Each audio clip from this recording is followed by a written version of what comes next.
연필 7자루와 볼펜 4자루를 만족시키도록 여학생 3명, 남학생 2명에게 남김없이 나눠주는 경우. 일단 연필과 볼펜은 구별하지 않고 여학생 3명, 남학생 2명은 이제 사람이니까 구별이 됩니다. 그럼 나눠주는 상황이라서 중복조합을 생각하면 되고, 여학생이 각각 받는 연필의 개수는 서로 같고, 일단 연필을 먼저 나눠준다고 생각하면은 여학생이 3명 있어요. 그 다음에 남학생이 2명 있고, 여학생 3명에게 나눠주는 연필의 개수는 서로 같다. 그럼 연필을 여학생에게 나눠주는 경우는 모두 다 하나씩 나눠주는 경우. 왜냐하면 여학생은 연필을 한 자루 이상씩 받아야 되기 때문에 일단은 하나씩은 받아야 되고, 그 다음에 이제 2개씩 나눠주는 경우가 있겠지. 2개씩. 그럼 2가지 경우가 있습니다. 연필을 나눠주는 경우는. 그 연필과 볼펜을 나눠줘야 되기 때문에 이제 연필을 나눠주는 경우, 볼펜을 나눠주는 경우를 곱하면 되겠지.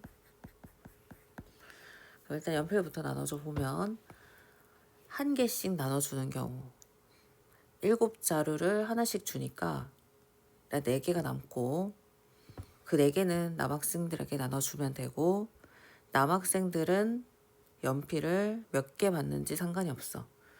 그래서 남학생 2명이 연필을 남은 4자루를 나눠 갖는다. 됐죠? 그래서 여학생이 하나씩 받는 경우는 이 경우가 됩니다. 여학생 하나씩 받고 남학생이 이렇게 받고. 이게 한 가지니까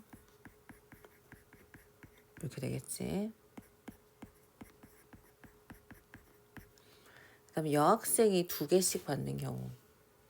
그럼 여학생이 2개씩 받고, 그 다음에 남은 1개를 남학생 2명이 나눠 갔기 때문에 2H1.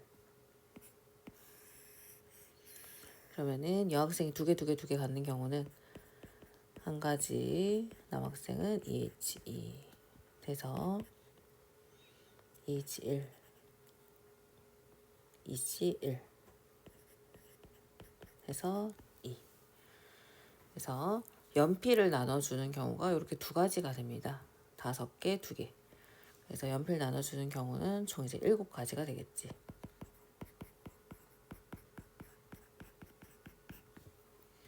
그 다음에 이제 볼펜을 나눠줘 볼게.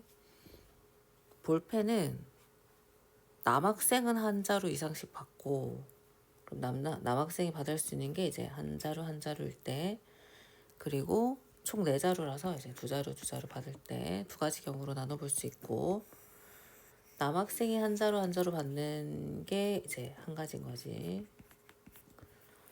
그리고 남은 2개 중에서 볼펜이 4개니까 4개를 3명이 나눠 가지니까 3H2가 되고 4C2. 그 다음에 남학생이 2개 갖는 경우는 이것도 이제 한 가지가 되겠지. 그 다음에 남은 게 없어요. 그래서 3명이서 0개를 나눠 갔습니다. 그럼 2C0이 되겠지.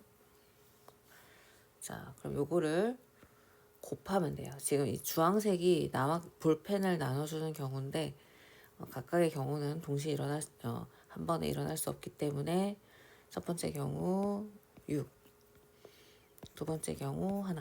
그래서 볼펜이 이제 6 플러스 1, 7가지. 그러면은 연필을 나눠주고 볼펜을 나눠주기 때문에 7 곱하기 7, 49가지가 됩니다.